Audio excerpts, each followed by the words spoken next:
अगले वीडियो में आरओईओ के अगला वीडियो में बात करता हूं। मतलब अगर मैं आपसे बात करूं कि person qualified for being member, मतलब नगर निगम नगर पालिका नगर परिषद का जो सदस्य है या पार्षद है, कौन बन सकता है, उसकी क्या क्या योग्यता होनी चाहिए। तो मैं आपको ये बात बता दूं कि नगर पालिका सदस्य वही बन सकता है जिसका नाम वोटर लिस्ट में हो। मतलब उस नगर पालिका की वोटर लिस्ट में उसका नाम होना चाहिए। दूसरा, अगर वो वार्ड जिस कैटेगरी के लिए रिजर्वेशन है उस कैटेगरी का व्यक्ति वो होना चाहिए। अगर वार्ड नंबर 19 है, वो एससी के लिए रिजर्व है, तो वो उस नगर पालिका का कोई भी एससी का व्यक्ति उस वार्ड से चयनित हो सकता है। अगर वो महिला के रिजर्व है तो उस व्यक्ति को, उस वोटर को महिला होना चाहिए, और महिला होने के साथ साथ उस व्यक्ति का नाम उस नगर पालिका की वोटर लिस्ट में नाम होना चाहिए। अगली बात, वोट देने के लिए कितनी उम्र है? 18 वर्ष। लेकिन अगर आपको सदस्य बनना है तो आपकी उम्र 21 वर्ष होनी चाहिए। यह तो ही सिंपल परिभाषा। और वर्तमान में अगर आप सदस्य बनना चाहते हो तो आपके घर में शौचालय होना अनिवार्य है। अगर आपके घर में शौचालय नहीं है, आप शपथ पत्र नहीं दे पाते कि मेरे घर पर 3 दीवारों से घिरा और एक गेट से घिरा हुआ और वाटर सील्ड शौचालय नहीं है, तो आप मेंबर बनने के लिए डिस्क्वालीफाई हो सकते हो। और सबसे बड़ी बात, आपको इस शपथ पत्र देना होगा कि आपका और आपके परिवार का कोई भी सदस्य खुले में शौच नहीं करता। मतलब आपके माता पिता, आपके बच्चे, आपके पति या आपकी पत्नी खुले में शौच नहीं करती है। अगर ये आपके पास क्वालिफिकेशन है तो आप मेंबर बनने के लिए योग्य हैं।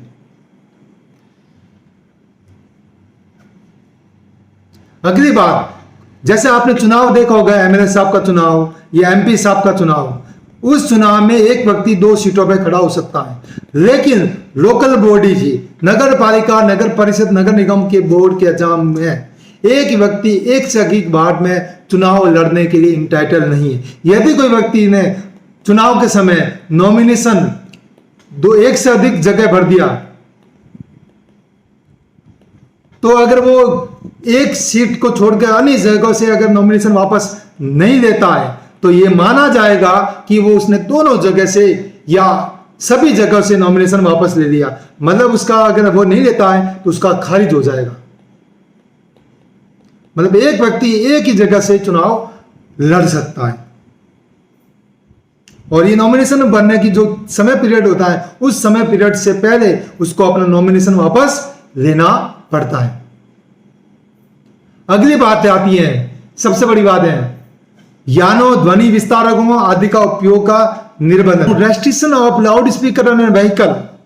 मतलब आचार संहिता लग गई, चुनाव की डेट शुरू हो गई, उस डेट से लेकर चुनाव की समाप्ति तक restriction of the vehicle and loud speaker, मतलब प्राधिकार अथॉरिटी की अनुमति के अनुसार ही व्हीकल और लाउड स्पीकर का प्रयोग कर सकते हैं। अगर आप उनके आदेशों की अनुपालना नहीं करते हो और आप व्हीकल और लाउड स्पीकर का प्रयोग करते हो और आप इस अपराध के दोषी सिद्ध होते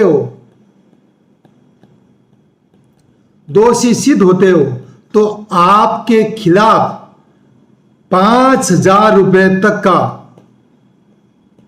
जुर्माना लगाया जा सकता है। आप सोच रहे होंगे जुर्माना ही है, लेकिन अगर जुर्माना लगेगा और आपके द्वारा सिद्ध हो गया तो आप आगामी 6 वर्षों तक चुनाव से वंचित हो जाते हो, चुनाव से वंचित हो जाते हो। और यह वंचित कौन कर सकता है? राज्य निर्वाचन आयोग। राज्य निर्वाचन आयोग किसके अनुशंसा पर? जिला निर्वाचन आयोग, जिला निर्वाचन अधिकारी की अनुशंसा या सरकार के द्वारा या राज्य निर्वाचन आयोग के द्वारा नियुक्त प्राधिकारी की जांच रिपोर्ट के आधार पर उस व्यक्ति को वंचित किया जा सकता है। और ये परिवाद भी, और ये निर्वाचन, ये शिकायत किसके पास होती है? ईआरओ या जिला निर्वाचन अधिकारी या मुख्य निर्वाचन अधिकारी के पास शिकायत होने पर, उस शिकायत की जांच होने पर, उस जांच के पश्चात अपराध दोषित होने पर उस व्यक्ति के खिलाफ 5,000 का जुर्माना और आगामी 6 वर्ष तक की पीरियड तक उसको चुनाव से वंचित किया जा सकता है। अगली बात आती है जनरल डिस्क्वालिफिकेशन ऑफ मेंबर। ऐसी कौन सी मतलब जनरल डिस्क्वालिफिकेशन फॉर मेंबर कौन कौन सी है जो उस व्यक्ति को मेंबर बनने से डिस्क्वालीफाई कर सकते हैं? पहला,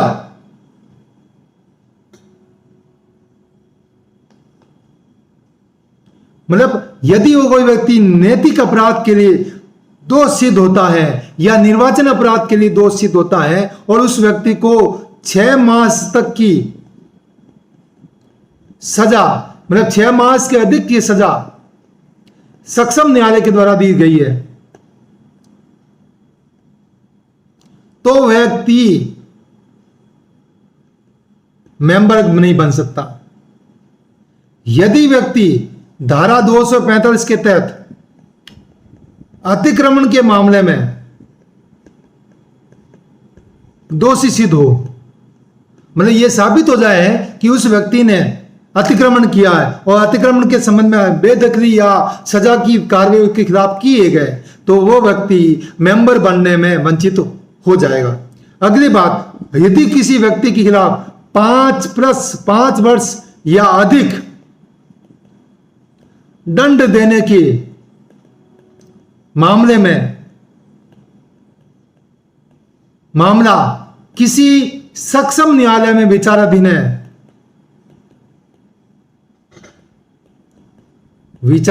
है, तो उस व्यक्ति को भी मेंबर बनने से वंचित किया जा सकता है। इसके साथ साथ ही यदि उस व्यक्ति के खिलाफ सीआरपीसी की धारा 110 के तहत आदेश जारी किया गया, जो 117 में जारी होता है, और वो आदेश वापस नहीं हुआ, मतलब हैबिचुअल ऑफेंडर का नोटिस जारी किया गया है और उसको पाबंद किया गया है, तो वो व्यक्ति भी मेंबर बनने से डिस्क्वालीफाई हो सकता है। यदि कोई व्यक्ति को सेवा से, राजकीय सेवा से वंचित किया गया, पदच्युत किया गया है या उसे हटा दिया गया है, तो वो व्यक्ति भी इस चुनाव से लड़ नहीं सकता। यदि कोई व्यक्ति लाभ के पद पर हो, वो व्यक्ति भी नहीं हो सकता। यदि कोई वेतनित या अंशकालिक या पूर्णकालिक वेतनिक रूप में काम करता है, तो वो व्यक्ति भी चुनाव नहीं खड़ा हो सकता है। यदि व्यक्ति दिवालिया है या विकृतिचित है, तो भी वो व्यक्ति इस चुनाव में मेंबर के रूप में खड़ा नहीं हो सकता। और सबसे बड़ी बात, एक और सबसे बड़ी बात यह है, यदि किसी व्यक्ति ने नगर पालिका के किसी काम में हक और हिस्सा रखता है, वो व्यक्ति भी इस चुनाव में मेंबर बनने के लिए डिस्क्वालीफाई हो सकता है। और साथ साथ ही वो वकील जो नगर पालिका का वेतनिक वकील है, तो वो व्यक्ति भी इस चुनाव में मेंबर होने से डिस्क्वालीफाई हो सकता है। साथ साथ ही यदि व्यक्ति की 2 से अधिक संतान है, तो वो व्यक्ति भी चुनाव में खड़ा नहीं हो सकता। और साथ साथ ही उस व्यक्ति जिसके खिलाफ नगर पालिका की वसूली की कार्रवाई लंबित है, तो वो व्यक्ति भी इस चुनाव में नहीं खड़ा हो सकता। अब आता है मतदान का अधिकार कौन कौन इसमें है।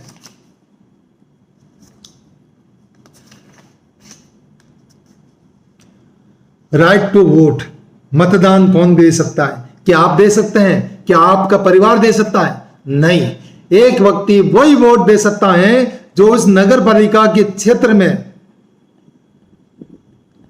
वोटर लिस्ट में नाम है, मतलब निर्वाचन नामावली में रजिस्टर्ड है, वो व्यक्ति ही वोट दे सकता है। एक व्यक्ति केवल एक ही मत दे सकता है। एक वार्ड में ही मत दे सकता है। एक से अधिक वार्ड में मत देता है तो वो मत शून्य माना जाएगा। अगर मत देता है और जो दोषित होता है तो उसके खिलाफ भी कार्रवाई की जाती है। साथ साथ में वो व्यक्ति वोट नहीं दे सकता है जिसका नाम निर्वाचन नामावली में है, लेकिन वो पुलिस की अभिरक्षा में है या जेल में है तो वो व्यक्ति वोट नहीं दे सकता।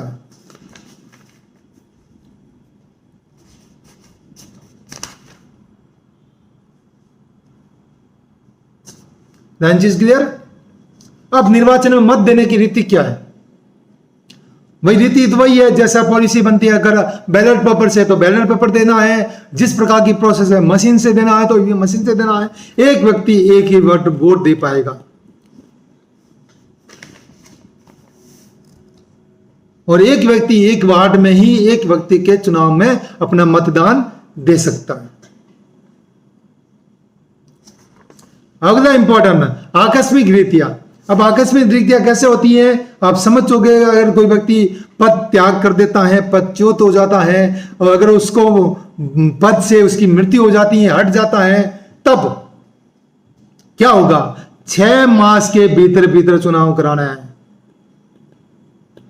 कौन सा चुनाव? उपचुनाव करवाना है और ये 6 महीने के भीतर भीतर चुनाव कराने होते हैं। और आकस्मिक रीतियां कि वो मेंबर है, जिस कैटेगरी का मेंबर है उस कैटेगरी का व्यक्ति ही वापस उस चुनाव में खड़ा हो सकता है। अगर वुमेन को हटाया गया है तो वुमेन के सीट की उपचुनाव होता है तो महिला ही चुनाव में खड़ी हो सकती है। अगर ओबीसी की सीट है तो ओबीसी के लोग ही खड़े हो सकते हैं। एससी की सीट है तो एससी के लोग ही उस वार्ड में वापस उपचुनाव में खड़े हो सकते हैं। अगला निर्वाचन अपराध, मतलब लोक प्रतिनिधित्व अधिनियम 1951 के तहत होने वाले अपराधों को निर्वाचन अपराध की श्रेणी में कहा गया है। मतलब वो निर्वाचन अपराध जो वोटर के निर्माण के समय या वोट देते समय या चुनाव में खड़े होते समय मिथ्या फाल्स स्टेटमेंट देते हैं, वो सारे के सारे अपराध निर्वाचन अपराध की श्रेणी में आते हैं। यदि कोई चुनाव के समय अपनी सूचना छिपाता है या गलत सूचना देता है या मत गलत जगह मत देता है, एक से अधिक वार्डों में मत देता है, तो वो सारे के सारे अपराध निर्वाचन अपराध की श्रेणी में आते हैं। और यदि अपराध साबित होता है तो उस व्यक्ति के खिलाफ 6 मास की अवधि तक की जेल एवं जुर्माना किया जा सकता है। ये सारे निर्वाचन अपराध की श्रेणियों में आता है। अब निर्वाचन अपराध आप देखेंगे जिसको बोलते हैं भ्रष्ट आचरण, बोलते हैं जिसको बोलते हैं करप्ट प्रैक्टिस। तो दोस्तों ये बेहतरीन है आप लोगों के लिए कि आप करप्ट प्रैक्टिस से चुनाव के समय ना करें। करप्ट प्रैक्टिस का मतलब होता है रिश्वत। रिश्वत कैसी? चुनाव में, फॉर एग्जाम्पल चुनाव में कैंडिडेट खड़ा हो रहा है तो खड़े होने में रिश्वत लेना, मैं हट जाऊंगा पैसे चाहिए, मैं आपका समर्थन करूंगा पैसे चाहिए, ये सारी चीजें करता है, प्रलोभन के तौर पे करता है, वो सारे करप्ट प्रैक्टिस के रूप में काम आते हैं। साथ साथ में ये तो वो कैंडिडेट चुनाव में मत देने वाले, अगर मत देते समय अगर बिक जाते हैं, जैसे आप न्यूज में देखते हैं पैसों के बदले वोट दे रहे हैं, दारू के बदले वोट दे रहे हैं, ये सारे करप्ट प्रैक्टिस के तौर पे काम आते हैं। आप अच्छे जागरूक वोटर बनिए, जागरूक कैंडिडेट बनिए, ताकि एक अच्छा व्यक्ति चुनाव में खड़ा हो सकता है, चुनाव में अच्छा व्यक्ति वोट दें, करप्ट प्रैक्टिस ना करें, ताकि आपका कैंडिडेट अच्छा होगा। मतलब चुनाव के समय प्रत्यक्ष, डायरेक्ट, इनडायरेक्ट किसी भी प्रकार का हस्तक्षेप करना जो चुनाव की प्रक्रिया को बाधित करता है, वो सारी की सारी प्रक्रिया करप्ट प्रैक्टिस के तौर पे काम करती है।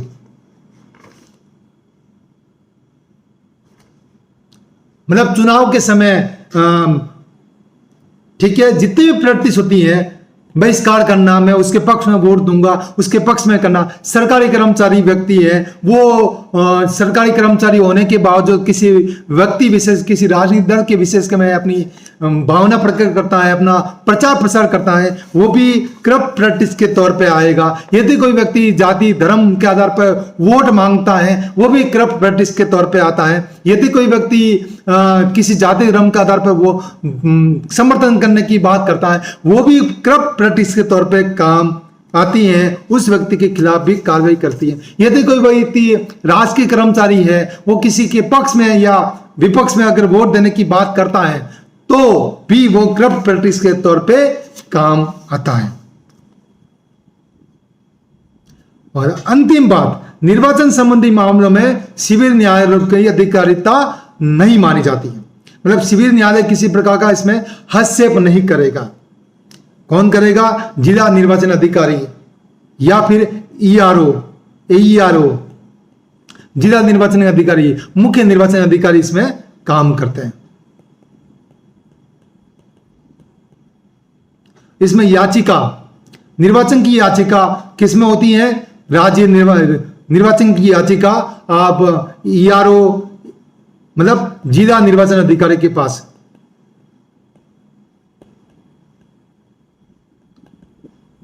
नियरताएं, नगर पालिका का सदस्य होने पर क्या क्या डिस्क्वालिफिकेशन होती है? धारा 28 के तहत आपने देखा होगा, धारा 28 के तहत क्या होता है? धारा 28 के तहत अगर आप बात करते हैं कि निर्वाचन अपराध में शामिल होते हो, मतलब धारा 28 के तहत निर्वाचन अपराध में सम्मिलित होते हो, धारा 29 के तहत फॉल्स स्टेटमेंट आप देते हो, तो आप डिस्क्वालीफाई माने जाते हो। तो मेरा ये वीडियो आज इतना ही। अगले वीडियो में धारा 36 से स्टार्ट करूंगा। आशा करता हूं मेरा वीडियो पसंद आएगा। सादर जय हिंद।